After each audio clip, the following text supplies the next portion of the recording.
Singing our welcoming song.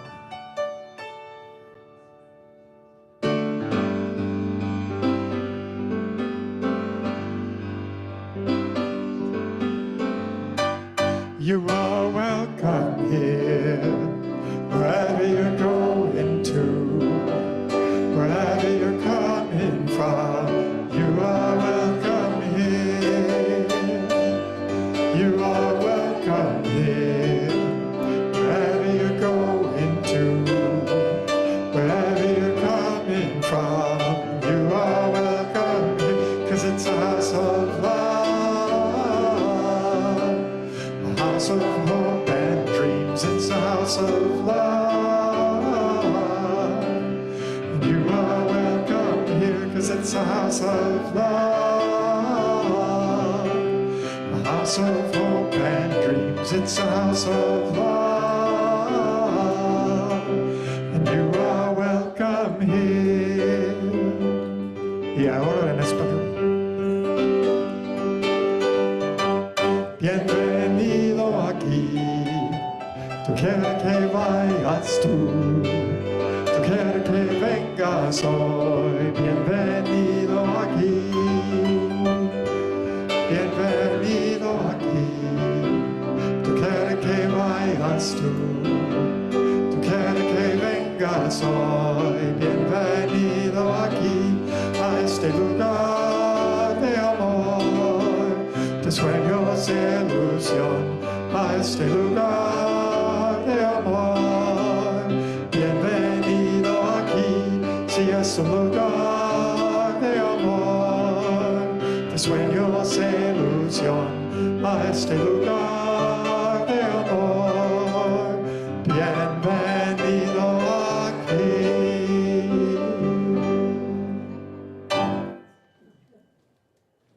Good morning. Welcome to Chalice Unitarian Universalist Congregation. We're a community made of people with all kinds of backgrounds and beliefs, brought together by a shared hope to grow in love and serve others with open hearts.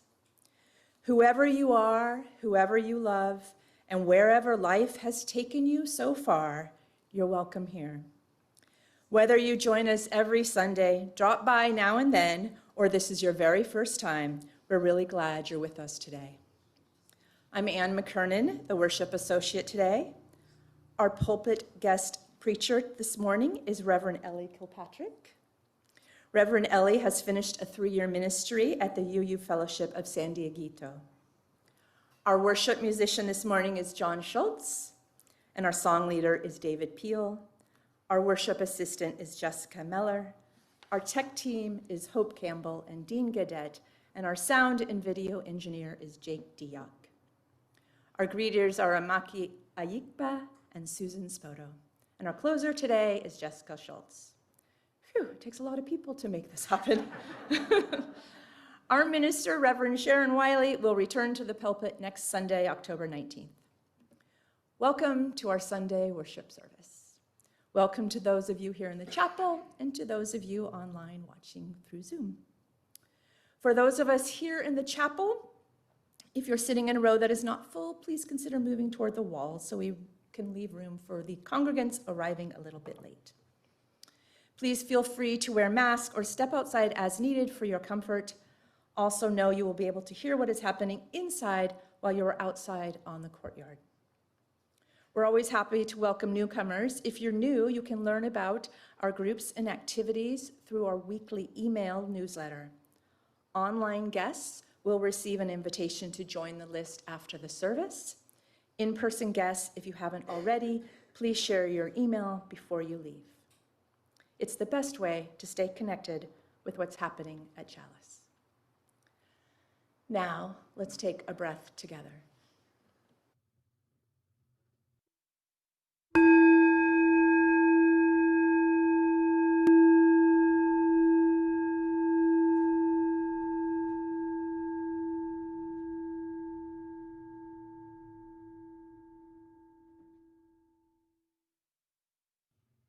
To worship, we acknowledge Indigenous peoples with these words from Leonard Peltier, Native American activist of Lakota, Dakota, and Anishinaabe descent in his 1999 memoir, Prison Writings, My Life is My Sundance. I don't know how to save the world. I don't have the answers or the answer. I hold no secret knowledge as to how to fix the mistakes of generations past and present. I only know that without compassion and respect for all of Earth's inhabitants, none of us will survive, nor will we deserve to. Now we light our chalice, the symbol of our Unitarian Universalist faith. I'd like to invite Susan Llewellyn to light our chalice this morning. Our chalice lighting words come from Sojourner Truth. Life is a hard battle anyway. If we laugh and sing a little as we fight the good fight of freedom, it makes it all go easier. I will not allow my life's light to be determined by the darkness around me.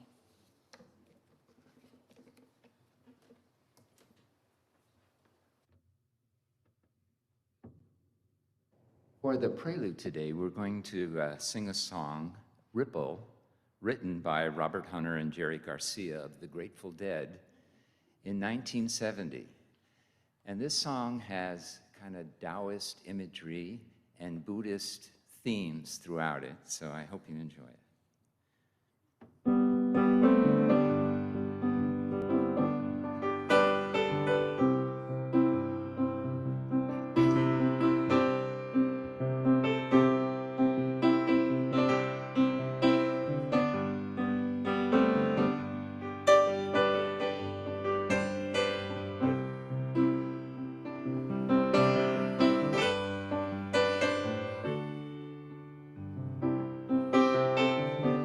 If my words did glow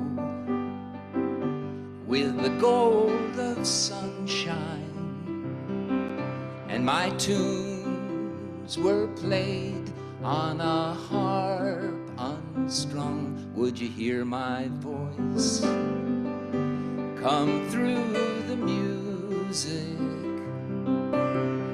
Would you hold it near as it were your own? It's a hand-me-down.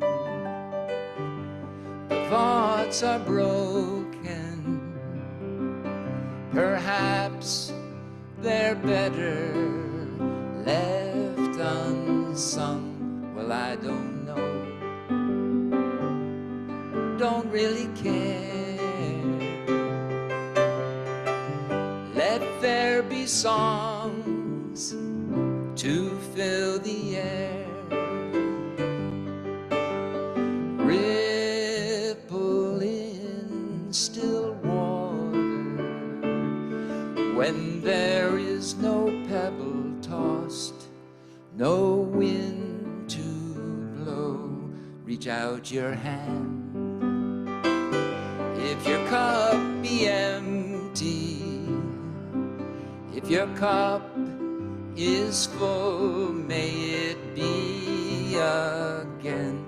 Let it be known there is a fountain that was not made by the hands of men. There is a road, no simple highway between the dawn and the dark of the night. And if you go, no one may follow.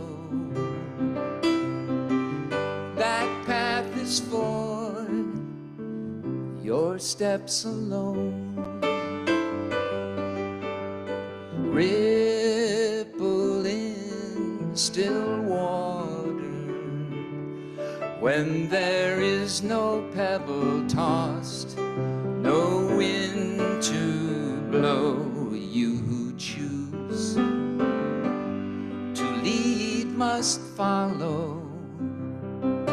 But if you fall alone. If you should stay, then who's to guide you if I knew the way, I would take you home. La da da da, sing with me. La da da da da, la da, la da, la da da.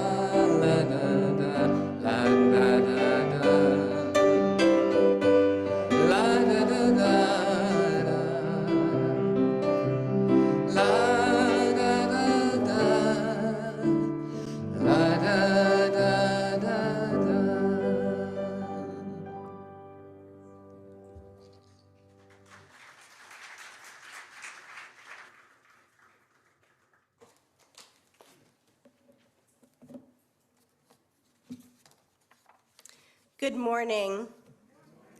My name is Reverend Ellie Kilpatrick, and it is a privilege to be here with you today. Our call to worship this morning is a piece that I wrote called How Do We Worship? How do we worship when the ashes of fascism rain down on its people? How do we worship when the enemy is you and me and freedom falls at breakneck speed? Worship is courtship of hope and belonging. But hope's bound with justice and trust is a must here. How do we worship when fear grips us tightly? When words do not capture the fight, fawn, or flight need? Maybe just being here is enough. Maybe we don't need to be tough. Being together to weather the whirlwind is sometimes enough to know nothing's determined. Together we scream. Together we rage. Together we weep. And together we rise. We are the ties that arise from the ashes. We are the worship that comes from the masses. Join with our kindred when we can just cope. Together, our worship will recreate hope. Blessed be, and amen. And now, please rise in body or in spirit for our opening hymn, Rooted in Fertile Ground. This is our hymn of the month, so I guess this is the second time we're doing it. Maybe the third.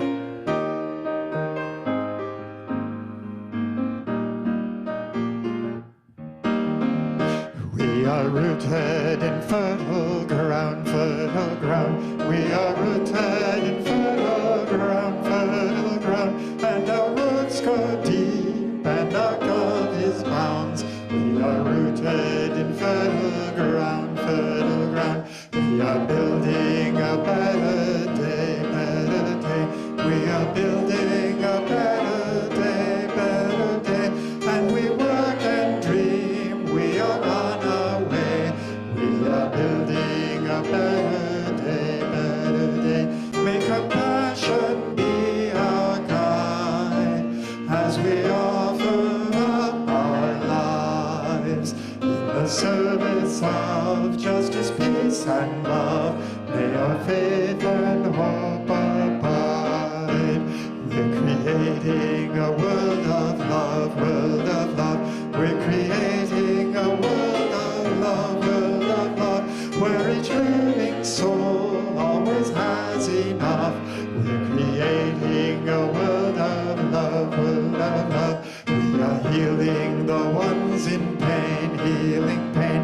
We are healing the ones in pain, healing pain. We are changing lives as we start again. We are healing the ones in pain, healing pain. May compassion be our guide as we offer up our lives in the service of justice, peace, and love. May our faith and hope abide. We are rooted in fertile ground, fertile ground. We are rooted in fertile ground, fertile ground. And our roots go go deep as we know the bounds. We are rooted in fertile ground.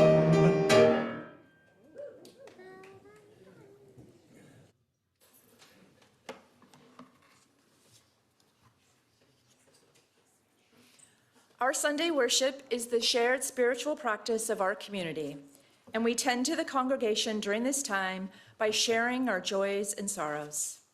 Here in the chapel, you are welcome to write your joy or sorrow onto a candle card, which will be collected from you. Online, please write your joy or sorrow, including your name, into the chat box. These joys and sorrows will be spoken out loud, and then we will remove this part of the service from the recording that goes onto our YouTube channel, so this sharing will be private. If you would like to send Reverend Sharon a confidential note about your joy or sorrow, or to make a prayer request, please email her. Her email address will be on screen in a moment. Please enjoy some music while you write down what you would like to share, so that in your sharing, your burden is lessened and your joy is multiplied.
And we light a final candle for all the joys and sorrows that go unshared and unspoken this morning.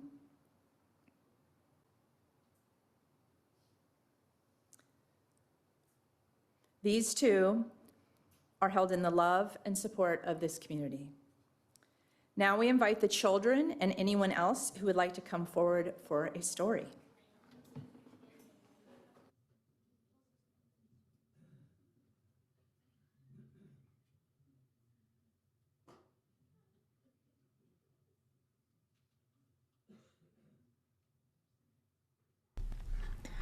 The Invisible Web is written by Patrice Karst and illustrated by Joanne Lou Vritoff.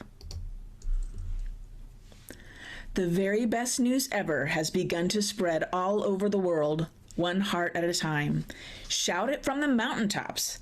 Every single one of us is connected to those we love by invisible strings. That means Giovanna and her daddy are always together, even though he moved to a new house. Omar can feel the tugs of love from his parents, even though he is living far away at school.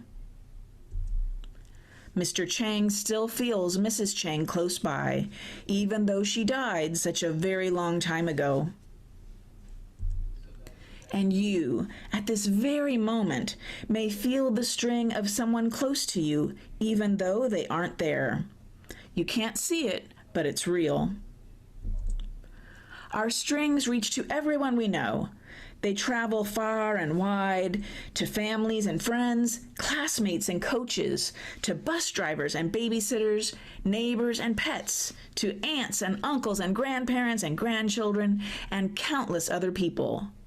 And all of those people have hundreds of strings. Soaring high over rocky peaks and across the 7 seas, deep into jungles and valleys, and winding through the busiest of cities, all these strings crisscross one another and create a nest that covers the planet, interlacing us together, cradling us forever. The invisible web. The web has no borders and wraps every continent. Within it live butterflies and flowers, starfish and seahorses, lions and ants, rivers and snowstorms, and all human beings. Giovanna, Omar, Mr. Chang, and of course, you and me too. Some say it even reaches to our ancestors and those we cherish in the beyond. One tug on a string sends love to every one of us, woven together in this divine tapestry. And that means just one good deed travels across the entire web. Everything is linked. But sometimes folks forget. When they can't feel their strings, they forget about our invisible web. And that's when strings get tangled up. Like when lonely Luisa isn't invited to sit with anyone at her school at lunchtime. Or when sad Stefano wishes his friend Marcos wasn't so bossy when they played. Or when Mrs. Patel struggles at work without help and she just wants to quit. Even violence and war can erupt when too many of us forget the web. When strings are ignored, they can become weak and begin to unravel. But the more people who care for the web, the stronger it remains. The web feels like every parent since the beginning of time, holding and protecting each one of us in millions of gentle arms. What could be stronger than all those hands holding us close? So many supportive fingers can always find a way to untangle strings so that love can flow again. But it's up to every one of us to spread the word. Our time is right now. As we tell our family and friends, sisters will remind brothers, who will write to cousins, who will call their grandparents, who will just nod and smile as if they have always known. If we remember the web and tug at it often, nobody will ever be left out. We will see others more clearly. The people of the world will look into each other's eyes. They will smile at one another. And when one of them cries, they will all want to help. And they do. Marcus apologizes to Stefano, who forgives his friend, and they have even more fun playing. Someone helps Mrs. Patel at work and tells her what a great job she's doing. She remembers that she's important and feels happy. And Louisa feels warm and bubbly inside when a few of the kids in class ask her to join them under the banyan tree for lunch. She knows right then that the invisible web is real. After school, Louisa cries with joy as she strokes her cat, who purrs the news to the stars. And the stars whisper the secret to the clouds, who share it with the songbirds, who serenade the world with this exquisite melody of love at the start of each morning and all during the day, until, as the invisible web glitters in the magic of twilight, the owls take over and whoop the news throughout the night. The invisible web is alive. Its time is right now. It breathes as we breathe, pulsating all over our earth, the single heartbeat of life and love. And do you know what that makes us all? One very big family.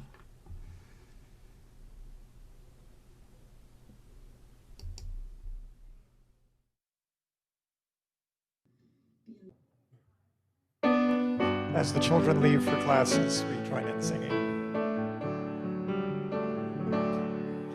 We hold you in a love as you go, as you go. May your heart be at peace as you go. To nurture the spark of your precious life, we hold you in our love as you go.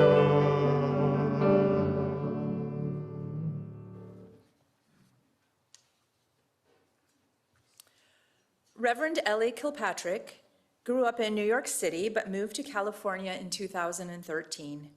She has lived in Escondido with her husband and 2 daughters since 2022 and just finished a wonderful 3-year ministry with the UU Fellowship of San Dieguito. She is honored to be joining us today, and we are pleased to have her with us.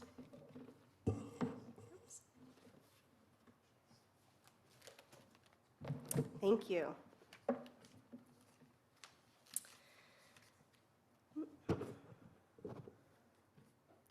So a couple weeks ago, one of my colleagues reached out to a large group of us ministers and said, "Okay, colleagues, for the 3rd time this week, I've tried using Worship Web to find words for Sunday, and all 3 times my search has come up empty. Please advise." His search was for words we're generally not allowed to use in worship. A certain kind of cluster, if you will, and a certain kind of show and storm. All of this is to say that we ministers are struggling to find the words just like you are to navigate the relentless onslaught of unprecedented actions in American history. Right after my colleague reached out, I wrote my call to worship because I don't have the words either. Sometimes screaming and cursing is all you have. But sometimes not having the words is okay when we do have each other. And I needed to write that down somehow. Because for me, that's the definition of worship. We aren't worshiping words. We aren't worshiping an outside entity. We're worshiping the sacred space that our coming together creates. This very space, here and now. Recently, I've been thinking about the ways the pandemic disrupted emotional regulation for both individuals and communities. because ministers across the country are witnessing a very similar phenomena today. We're seeing the dysregulation in people and in systems. And I'd be lying if I said that ministers weren't feeling the same sense of dysregulation as everyone else is, because we're human too. And I don't think that this phenomena is surprising, but in some ways it is harder to recognize than it was during the pandemic. Because back then, we all knew we were trapped. But the trapping sensation that goes with the whirlwind is a lot more insidious this time. Even though we're still going about our daily lives as we did a year ago, the descent of authoritarianism is all around us. And it's not only whittling away our freedoms in America, it's chipping at our very sense of self, who we are as Americans, who we are as Unitarian Universalists, and who we are as human beings. Because it's abundantly clear that our values have been labeled as the enemy. If ever there was a DEI faith, it would be us. If ever there was a pro-democracy faith, it would be us. And if ever there was a First Amendment faith, it would be us. Diverse in opinions, queer and trans affirming, lovers of science and the pursuit of truth, we are everything this administration is trying to surgically remove from our country. We are the quote-unquote Antifa. So our equilibrium is understandably off-kilter. And this is why caring for all the members of our communities is even more important today. Because there are forces that are trying to erode us, and they would easily succeed if we were individual pods. But fortunately for us, UUs are so much more than a simple gathering of individuals with like minds and like hearts. This is a community, interdependent, despairing, seeking, and hoping together. But in order to truly care for one another in this heartbreaking time, we have to get creative in the ways that we think of care. Because one lesson that we learned from the pandemic, at least temporarily, was how important it was not to see care as a binary. That there are givers and receivers of care, but rather to see care holistically. Because at the end of the day, each and every one of us is in need of care, and each and every one of us has something to give. But the way that we organize church structures all over the country tends to put people into groups: the givers and the receivers, the compassionate and the needy. And I don't think that actually describes UU communities, because there's so much love underneath what we do, even if it is simply showing up on Sundays. Church communities are a lot like a human body. We all have a role to play, and when any of us is thrown off, the whole community gets thrown off too. My colleague, Elizabeth Stevens, liked to joke that it's a lot of work having a body. And she's not wrong. Because bodies require feeding, exercise, hydration. We have to manage doctor's appointments and colonoscopies and mammograms and medications, and it all takes a lot of time and attention. And that doesn't even get into the hormones. Because today, it's a full-time job just to manage our cortisol levels. And it's such a natural instinct to simply persevere through our body's anxiety rather than tending to it. But imagine if we treated caring for one another the way we so often treat caring for ourselves. Imagine if we treated this congregational body that way. We'd be missing the very soul of a caring community.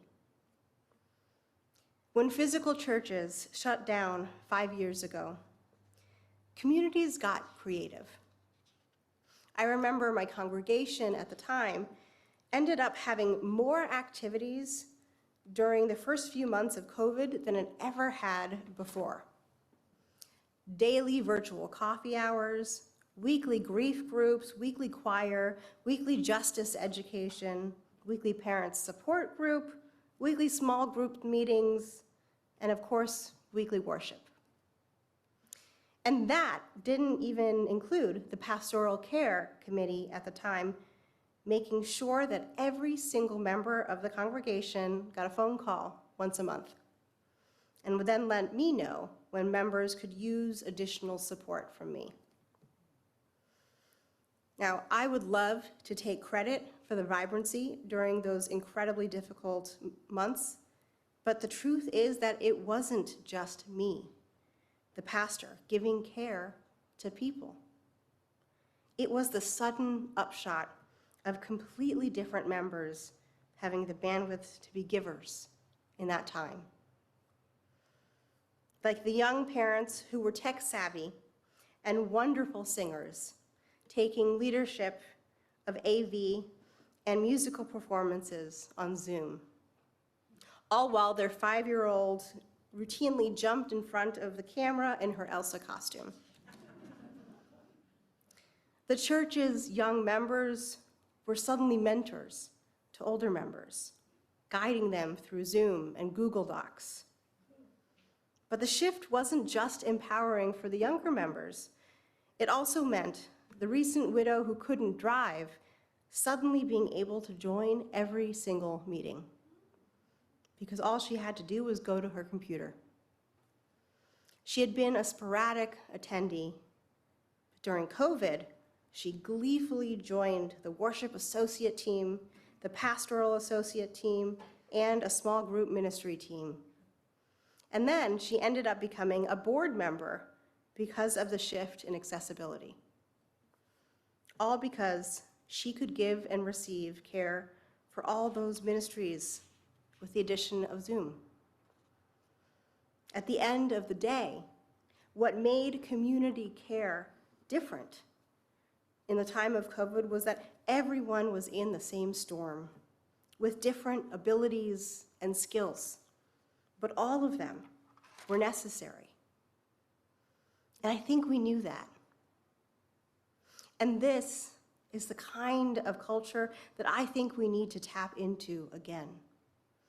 Because we can barely care for ourselves, let alone each other, if we're trying to carry on by ourselves. And it's hard, because Unitarian Universalists are people who take individuality very seriously. I remember when I walked through the doors of my first Unitarian Universalist congregation, I knew instantly that I was home, because I could finally seek myself in earnest. Seeking self-love and seeking justice are probably the most common reasons people come to Unitarian Universalism. But if our compassion is grounded in our self-identity rather than our communal identity, we'll break under the burden of everyone's pain. And the more that I think about our understanding of compassion and the way it drives our desire to care for one another, to do justice work, the more I wonder if we've been operating under a completely faulty understanding of the word, an interpretation based on individualism that when I see someone, anyone, in distress, I, as an individual, ache with them, and that is what propels me to service or justice. The word compassion literally translates from Latin to suffer with. But what if we must understand what it means to suffer with? What if instead of suffering with each individual who suffers, making it impossible to distinguish our pain from our work, what if suffering with means we join together with each other to take on the whole of compassion so that the weight of it is shared? The good news is that there's already a known model for this. It's referred to as mutual aid. And the University of Chicago's Journal of Society for Social Work and Research was so interested in the phenomena they witnessed during the shutdown that they put together a study seeking the values and beliefs underlying mutual aid. Danielle Littman was the primary author of the findings, and the study found 3 primary values: reciprocity, community-driven care, as opposed to individual-driven care, and shared humanity. To put it into UU words, that our inherent worth and dignity as individuals is embodied by our community's creation of interdependent care. So the call for us, as we navigate the whirlwind of today, is to imagine a new kind of communal care and compassion that's community-driven. Because care isn't a good or service. It's people coming together to nourish the body, the heart, the mind, and the spirit. Passion and care are bound together. And there are so many opportunities to empower their interdependence. Because according to Littman's findings, mutual care showed that what made the model so appealing was the process itself. Because communities of mutual care are collaborative, creative, cooperative, and connected. And I can think of no better way to reduce our cortisol levels than UUs working together to create and connect. We need the power of our joy and connection to persevere in this climate. And we need to make sure that no one gets left behind. But it even goes beyond perseverance. Because once infrastructures of community care exist in spaces like UU congregations, it makes community care and compassion out in the wider world easier to cultivate and give to, because it becomes a reflexive muscle. And Chicago can attest to this. Chicago is known to have one of the most active mutual aid networks throughout the nation, especially when it comes to supporting immigrants. And just a few days ago, an extraordinary moment unfolded in the middle of a busy Chicago street. 2 masked ICE agents were in the midst of detaining and kidnapping a Hispanic man. They were attempting to throw him into an unmarked van, and this poor man was terrified and desperately trying to free himself of their hold. It was a horrific incident to watch, but in the end, the ICE agents were chased off, and the man was rescued. But that would not have been the case if only 1 or 2 people had intervened. If most of the strangers had continued to drive. Instead, people got out of their cars and stepped in. The large men were in the agents' faces, demanding they let him go. Others had their phones out and were taking pictures of the van, the license plate, and the agents. And some of the witnesses simply tried to reach out for the man being kidnapped, talking to him, giving him words of support, promising him that they weren't going anywhere. And while agents were tackling him, one witness was simply holding his hand. When the agents realized that the crowd was encircling them, with more and more people actively intervening, they let the man go, jumped into their van, and sped off. This is what collective compassion looks like. Whether it's fighting for someone's right to be alive or putting together meal trains. Some of us will be organizers. Some of us will bring passion and strength. And some of us will bring a simple, calm presence. And the beauty of it is that we'll take turns in doing what we can, because that is what communal compassion means. You don't have to hold every ounce of the world's pain in your heart. You don't even have to hold every ounce of the congregation's pain in your heart.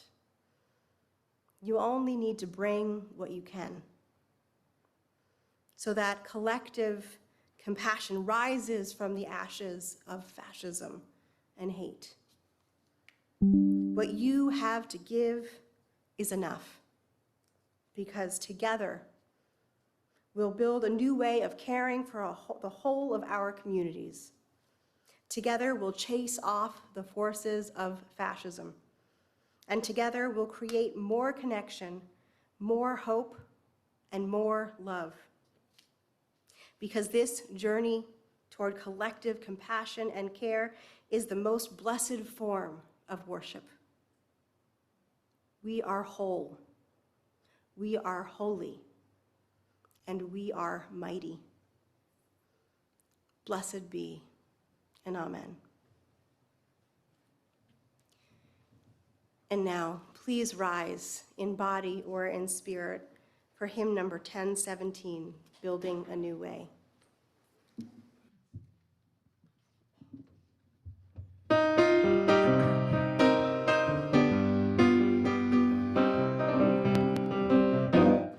We are building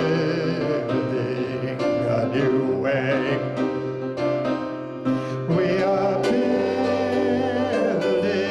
a new way. We are building a new way, feeling stronger every day. We are building a new way. We are working to be free. We are working to be free. We are working to be free. Fear and greed and jealousy. We are working to be free. Peace and freedom is our cry. Peace and freedom is our cry. Peace and freedom is our cry. Fear and greed, the world will die. Peace and freedom is our cry. We'll try that again.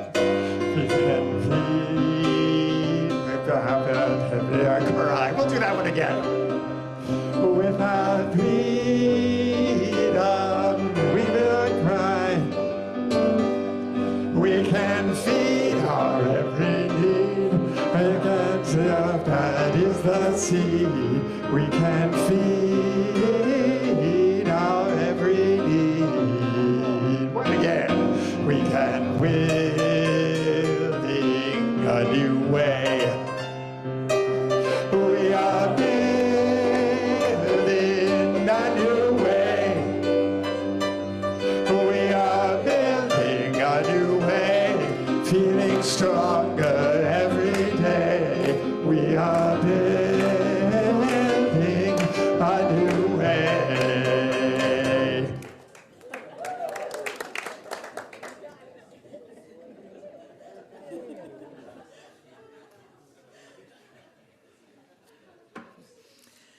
The Sunday offering is an expression of the generosity that makes our congregational life possible. As Buddhist teacher Christina Feldman writes, generosity lies at the heart of spiritual practice. Extending generosity to ourselves and others gladdens our heart, is a direct way of healing division, and brings joy. We encourage you to text your donation to Chalice if you haven't texted a donation before. Once you text the amount, you'll get a reply with a link to enter your card information. If your Sunday donation is meant to be part of your pledge payment, please be sure to indicate pledge after the dollar amount. The phone number for text donations will be on screen in a moment. If you prefer to make an in-person donation of cash or check, there are envelopes and a donation box to the left of the chapel double doors. You can leave those donations after the service. Please give generously.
Please join in dedicating our offering with words of affirmation. At Chalice UU Congregation, our mission is to connect through worship, music, learning, and caring ministries.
Just a beautiful piece.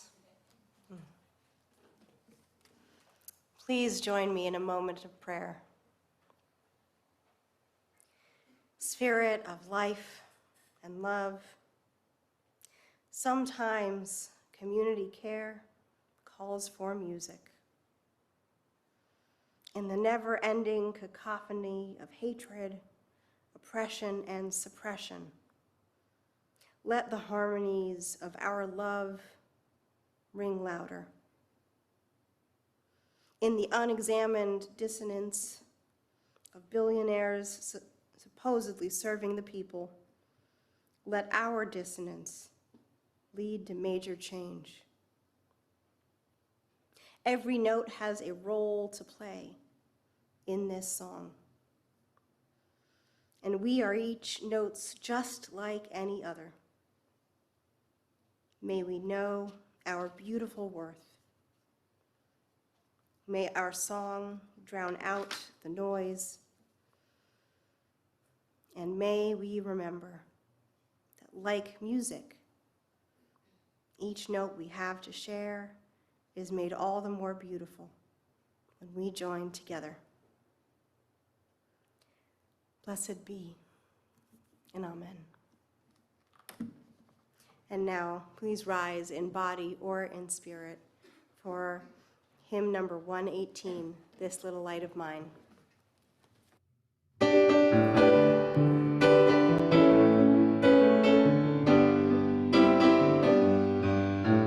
This little light of mine, I'm gonna let it shine. This little light of mine, I'm gonna let it shine. This little light of mine, I'm gonna let it shine, let it shine, let it shine, let it shine. Everywhere I go, I'm gonna let it shine. Everywhere I go, I'm gonna let it shine. Everywhere I go, I'm gonna let it shine. Let it shine, let it shine, let it shine. Building up a world, I'm gonna let it shine. Building up a world, I'm gonna let it shine. Building up a world, I'm gonna let it shine. Let it shine, let it shine, let it shine.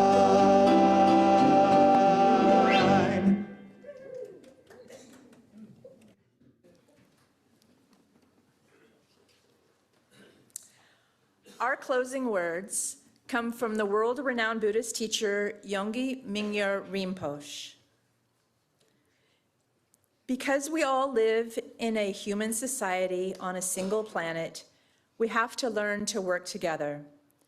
In a world bereft of compassion, the only way we can work together is through the enforcement of outside agencies, police, armies, and the laws and weapons to back them up. But if we could learn to develop loving kindness and compassion toward one another, a spontaneous understanding that whatever we do to benefit ourselves must benefit others and vice versa, we wouldn't need laws or armies, police, guns, or bombs.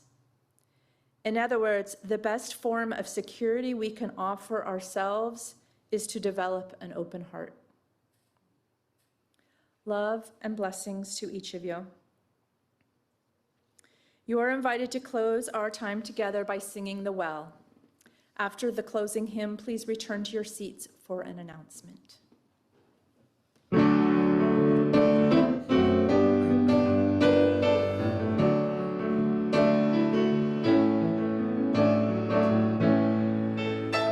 We drink from the well together, cool water that quenches my thirst, a thirst for justice, a thirst for joy, a thirst for a love that we're all a part of. We drink from the well. We drink from the well together. Hand in hand we are standing as one, standing for justice, standing for joy, stand for a love that we're all a part of. We drink from the well,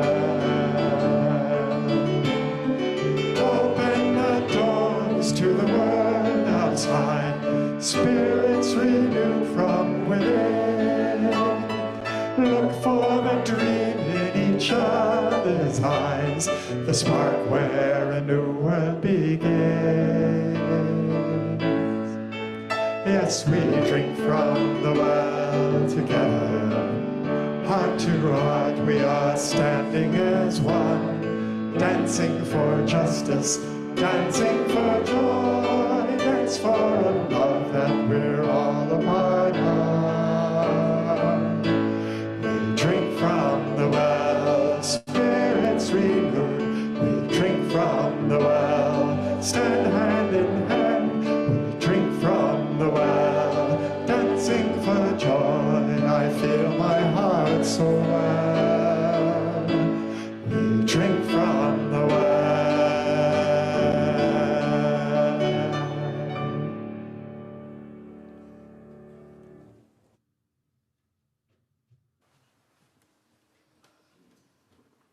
The auction starts in just 1 week.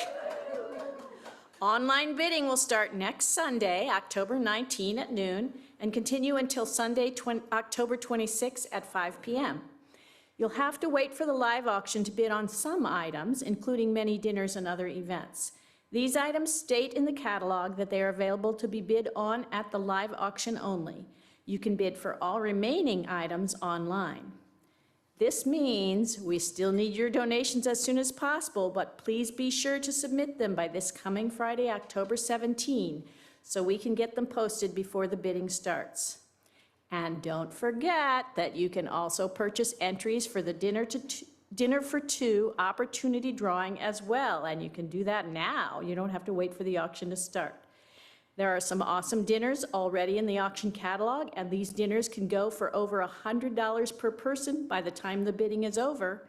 But an opportunity drawing entry costs only $20 for 2 people. Just sign into the auction website, click on Dinner for Two opportunity drawing, and follow the directions on the page, and voila!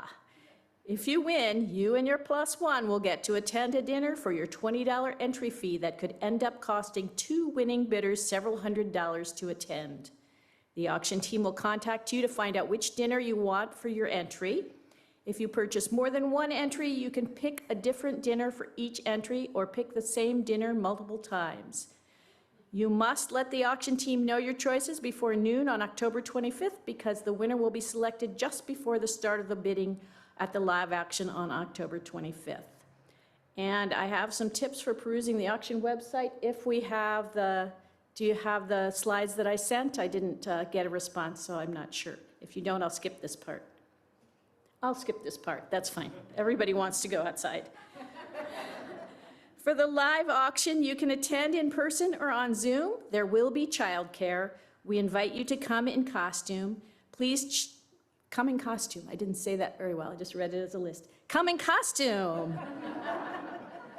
Please check the e-news and watch for a single subject email to get all the auction information you need in written form. But let me emphasize that you can start coming at 4:30. Please bring finger foods to share. We'll start eating at 5.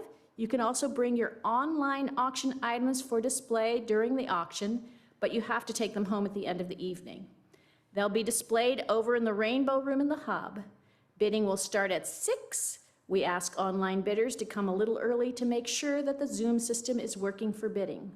Contact the auction team if you have any questions. 1 short week till the chalice auction. 1 short week, get your donations in and take a look at the auction website. You'll find something exquisite that you'll want to bid on before it's all through. Thank you.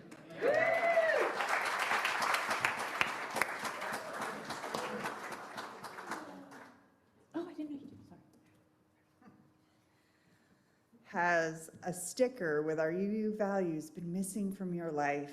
Well, the good news is that I have 3-inch stickers for sale that feature our Unitarian Universalist values. I'll be out on the courtyard selling them. They're $4 for 1 sticker or $10 for 3, and all of the proceeds go to Chalice. So I'll see you out there. I have stickers, and I also bought the dinner tickets, and I won one year, so it's worth it. Anyway, our social hour will begin in a few minutes online at this same Zoom link and in person in our courtyard. For those of you here in person, you might want to bring your refreshments into the green room and have a visit with our online congregants. Reverend Ellie and I look forward to greeting you at the chapel doors to hear how the service was meaningful to you. Have a wonderful day.